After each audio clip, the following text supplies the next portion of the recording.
Hello friends, welcome to Bismi சமையல். இன்றைக்கி நம்ம சேனலில் ஒரு இன்ட்ரெஸ்டிங்கான வீடியோ தான். இந்த வேலைகளை இவ்வளோ ஈஸியாக செஞ்சு முடிச்சிட முடியுமான்னு நீங்கள் நினைக்கிற அளவுக்கு ரொம்ப யூஸ்ஃபுல்லான கிச்சன் டிப்ஸ் மற்றும் வீட்டு குறிப்புகள் தான் பார்க்க போகிறோம். வீடியோக்குள்ளே போகிறதுக்கு முன்னாடி நம்ம சேனலை நீங்கள் புதுசாக பார்க்குறீங்கன்னா மறக்காமல் சப்ஸ்கிரைப் பண்ணிக்கோங்க. இப்போ நம்ம ஃபர்ஸ்ட் டிப் என்னங்கிறத பார்க்கலாம். பொதுவாகவே எல்லார் வீட்லேயுமே பாவக்காய் பொரியல், பாவக்காய் சிப்ஸ், பாவக்காய் குழம்புன்னு சொல்லிட்டு பாவக்காயில் நிறைய ரெசிபிஸ் பண்ணுவோம். இந்த மாதிரி பாவக்காயில் செய்கிற வெரைட்டிஸ் எல்லாத்தையும் வீட்டில் இருக்க பெரியவங்க சாப்பிடுவோம். ஆனால் குட்டீஸ் சுத்தமாக சாப்பிடவே மாட்டாங்க. ஏன்னா பாவக்காய் கசக்குன்றதுனால.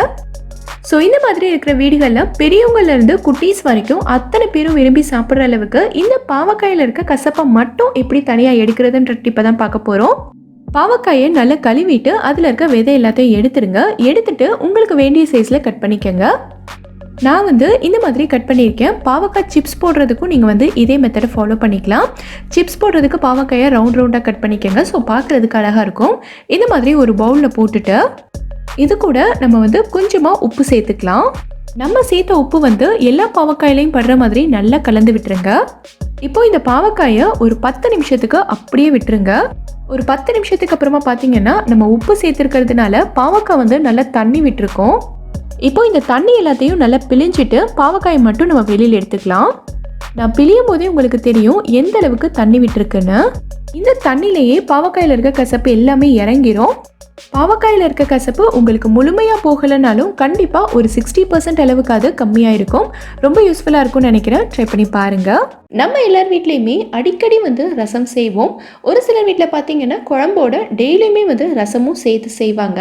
இப்படி நம்ம அடிக்கடி செய்கிற ரசம் ஒரு சிலருக்கு பார்த்தீங்கன்னா நல்ல வாசனையாகவும் டேஸ்டாகவும் இருக்காது.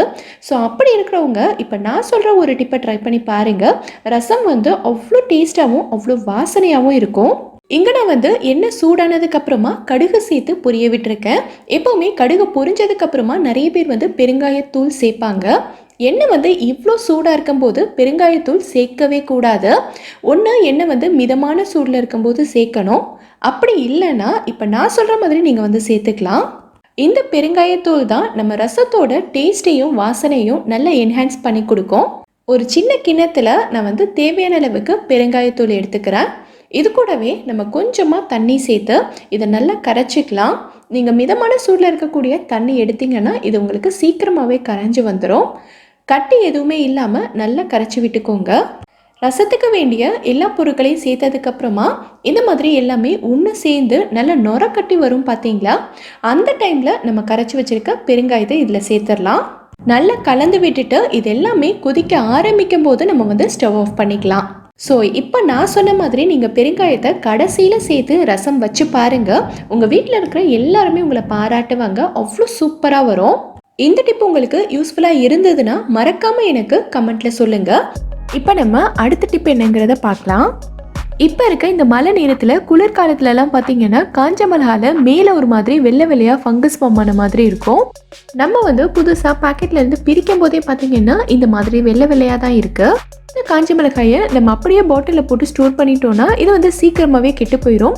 இதுலேருந்து குட்டி குட்டி வண்டு பூச்சி எல்லாம் நமக்கு வர ஆரம்பிச்சிடும். ஸோ இந்த மாதிரி இருக்கிற மிளகாயை ரொம்ப நாளைக்கு ஸ்டோர் பண்ணி வைக்கணும்னா என்ன பண்ணணுங்கிறத பார்க்கலாம்.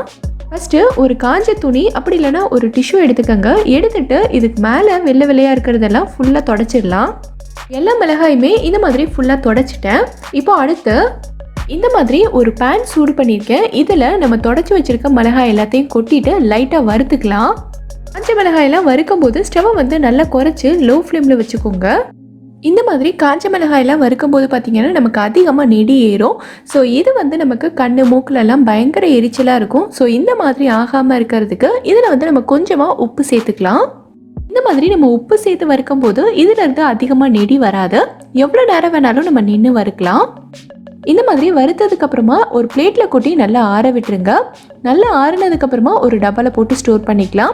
இந்த மாதிரி நம்ம காஞ்ச மிளகாயை ஸ்டோர் பண்ணும்போது எவ்வளோ நாள் ஆனாலும் சரி இதில் ஃபங்கஸோ வண்டோ பூச்சியோ சுத்தமாக வரவே வராது. ட்ரை பண்ணி பாருங்கள். நம்ம இட்லி எல்லாம் வேக வைக்கும் போது மேல் தட்டில் இருக்கிற இட்லி பார்த்தீங்கன்னா நல்லா சூப்பராக வரும். அதுவே கடைசி தட்டு இட்லி பார்த்தீங்கன்னா ரொம்ப தண்ணியெல்லாம் விட்டு ஒரு மாதிரி சொதன்னு இருக்கும். மேல் தட்டில் இருக்கிற தண்ணியெல்லாம் கீழே வடிகிறதுனால அந்த மாதிரி இருக்குது. இதை வீட்டில் இருக்கிற யாருமே சாப்பிட மாட்டாங்க. செய்கிற நம்ம தான் சாப்பிட்டாகணும். ஸோ இந்த கடைசி தட்டில் இருக்கிற இட்லியும் மேல் தட்டில் இருக்கிற இட்லி மாதிரியே கொஞ்சம் கூட தண்ணி படாமல் சூப்பராக வரணும்னா இப்போ நான் சொல்கிற மாதிரி நீங்கள் செஞ்சு பாருங்கள். அதுக்கு முன்னாடி இந்த தண்ணி கொதிக்கும் போதே நான் இது கூட கொஞ்சமாக கருவேப்பிலையும் சேர்த்துக்கிறேன். இது சேர்க்கணும்னு கட்டாயம் கிடையாது, உங்களுக்கு விருப்பம் இருந்ததுன்னா சேர்க்கலாம். நான் ஏன் சேர்க்குறேன்னா, இட்லி வேகும் போதே இந்த தண்ணி கொதிக்கும் இல்லையா, அப்போ கருவேப்பிலையும் சேர்ந்து கொதிச்சு நல்ல ஒரு சூப்பரான வாசனையாக இருக்கும். எனக்கு ரொம்ப பிடிக்கும், அதனால் சேர்த்துருக்கேன். அடுத்து இந்த கடைசி தட்டை உள்ளே வச்சுட்டு இதை நம்ம ஒரு தட்டு போட்டு தான் மூட போகிறோம். இதை தட்டு போட்டு மூடி வைக்கும்போது தண்ணி இட்லி மேலே படாமல் தட்டு மேலே தான் இருக்கும். அடுத்து நம்ம எடுக்கும்போது தட்டை மெதுவாக கவனமாக எடுக்கணும், ஏன்னா தண்ணி இட்லி மேலே படக்கூடாது. இந்த மாதிரி நீங்கள் செஞ்சுக்கலாம். ஆனால் நான் இன்னைக்கு தட்டை யூஸ் பண்ணாமல் ஆடி எக்கோபேக்கோட குக்கிங் அண்ட் பேக்கிங் பேப்பர் தான் யூஸ் பண்ண போகிறேன். ஏன்னா நம்ம தட்டு போட்டு மூடும் போது இந்த தட்டையும் இட்லி பிளேட்டையும் ஒன்றா சேர்த்து எடுக்க முடியாது. நம்ம தட்டை எடுக்கும்போது இட்லியில் தண்ணி படுறதுக்கு நிறைய சான்சஸ் இருக்குது. ஆனால் இது போட்டு நம்ம கவர் பண்ணி வைக்கும்போது ரெண்டுத்தையும் சேர்த்து ஒன்றாவே தூக்கிடலாம், தண்ணி படுறதுக்கு சான்ஸே இல்லை.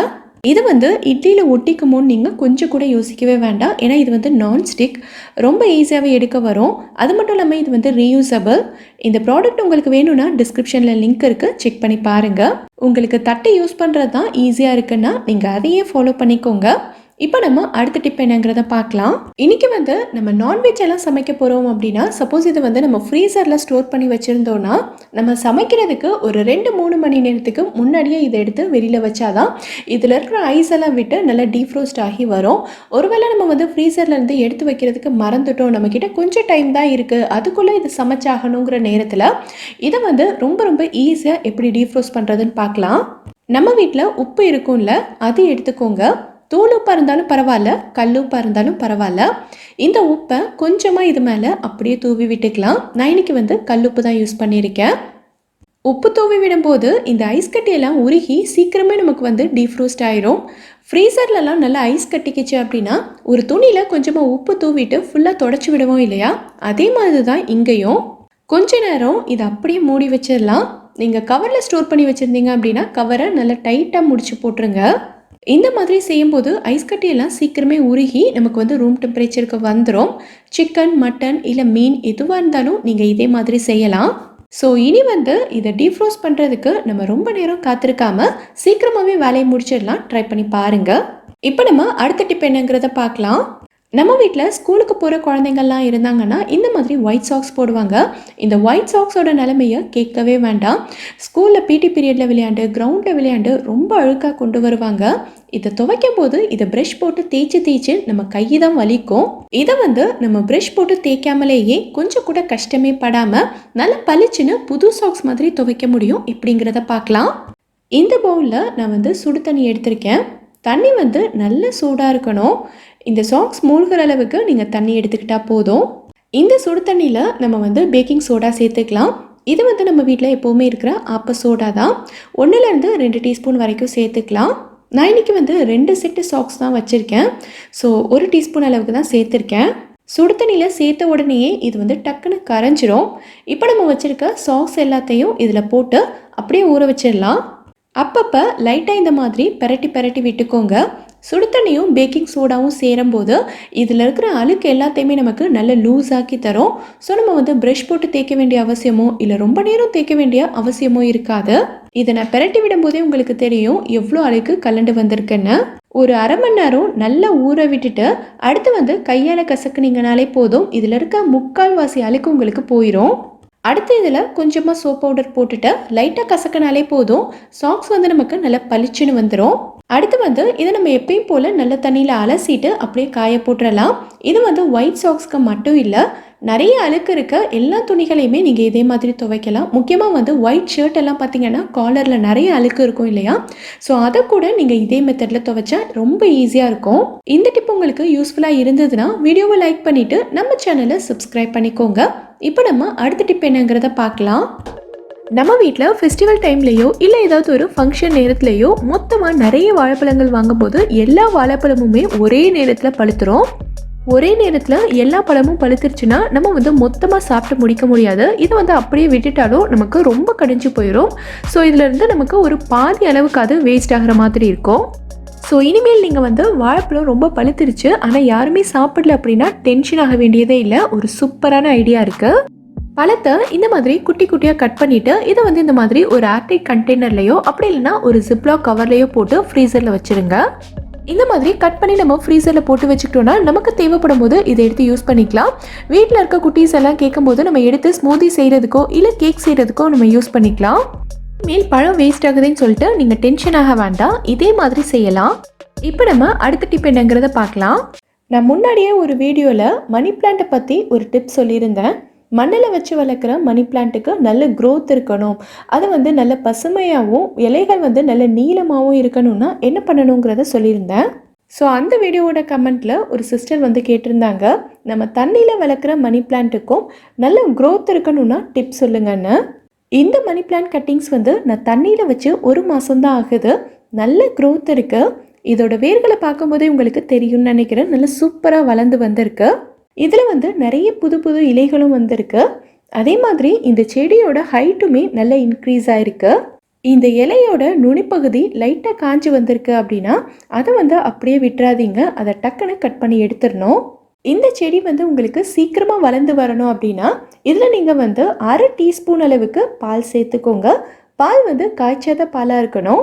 நீங்கள் வந்து 1 லிட்டர் அளவுக்கு தண்ணி வச்சுருக்கீங்கன்னா 2 டீஸ்பூன் பால் வந்து போதுமானதாக இருக்கும். அதே மாதிரி இதில் இருக்கக்கூடிய தண்ணியை 4 நாளைக்கு ஒரு தடவை மாற்றிக்கிட்டே இருக்கணும். தண்ணியை மாற்றாமல் விட்டுட்டோன்னா செடிக்கு தேவையான ஆக்சிஜனும் மற்ற சத்துக்களும் கிடைக்காது, வேர் வந்து அழுக ஆரம்பிச்சிடும்.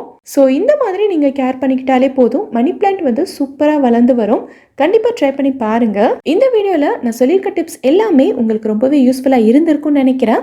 இதில் இருந்து ஏதாவது ஒரு டிப் உங்களுக்கு யூஸ்ஃபுல்லாக இருந்தாலும் மறக்காமல் எனக்கு கமெண்ட்டில் சொல்லுங்கள். இந்த வீடியோ பிடிச்சிருந்தா லைக் பண்ணுங்கள். உங்கள் ஃப்ரெண்ட்ஸ் உங்கள் ஃபேமிலி மெம்பர்ஸ்க்கு இந்த வீடியோ யூஸ்ஃபுல்லாக இருக்கும்னு நினச்சிங்கன்னா கண்டிப்பாக ஷேர் பண்ணுங்கள். மறக்காமல் நம்ம பிஸ்மி சமையலுக்கு சப்ஸ்கிரைப் பண்ணிவிட்டு பக்கத்தில் இருக்கக்கூடிய பெல் ஐக்கானில் ஆப்ஷன் ஆலும் கிளிக் பண்ணுங்கள். தேங்க்யூ.